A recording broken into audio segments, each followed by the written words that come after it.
పని పాట లేదు అనే వాళ్ళకి మూతి మీద వాత పెడతా. పొద్దున్నే 5:30కి లేచి వాకిళ్ళు ఊడ్చి కలాం జల్లి ముగ్గులేసి బట్టలు ఉతికి గిన్నెలు తోమి నీళ్లు బట్టి ఇండ్లు ఊడ్చి ఇండ్లు తుడిచి స్నానం చేసి పూజ చేసి స్టవ్ దగ్గరికి వచ్చి టీ పెట్టుకుంటూ రీల్స్ చేసుకుంటూ ఇంట్లో వాళ్ళందరినీ లేపి వాళ్ళందరూ ఫ్రెష్ అయ్యేలోపి మళ్ళీ ఒక రీల్ చేసుకొని ఇంకా టిఫిన్ అయితే రెడీ చేయాలి. వాళ్ళందరూ టిఫిన్ తిన్న తర్వాత మళ్ళీ ఒక రౌండ్ వాళ్ళకి టీ పెట్టించి ఇంకా గిన్నెలన్నీ తోమేసి మధ్య మధ్యలో కస్టమర్స్ వస్తే కస్టమర్స్తో మాట్లాడాలి. వాళ్ళు శారీస్ చూపించమంటే శారీస్ చూపించాలి. వాళ్ళు చెప్పింది ప్రశాంతంగా నెమ్మదిగా వినాలి, వాళ్ళకి సమాధానం ఇవ్వాలి. ఇవన్నీ చేసుకుంటూ లంచ్ ప్రిపేర్ చేయాలి. లంచ్ ప్రిపేర్ చేసిన తర్వాత మళ్ళీ ఇంట్లో వాళ్ళందరికీ పెట్టేసి ఇంకా వాళ్ళందరూ తిన్నాక మళ్ళీ గిన్నెలు తోమేసి నాకు ఆకలిస్తే నేను తినేది, లేదంటే నిదానంగా తినేది.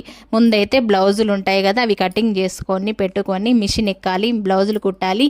ఇవి కుట్టిన తర్వాత నాకు ఆకలిస్తే కుట్టేటప్పుడు మళ్ళీ లేసి నేను అన్నం తిని మళ్ళీ నేను వర్క్ స్టార్ట్ చేసుకుంటా. ఇది నా పని.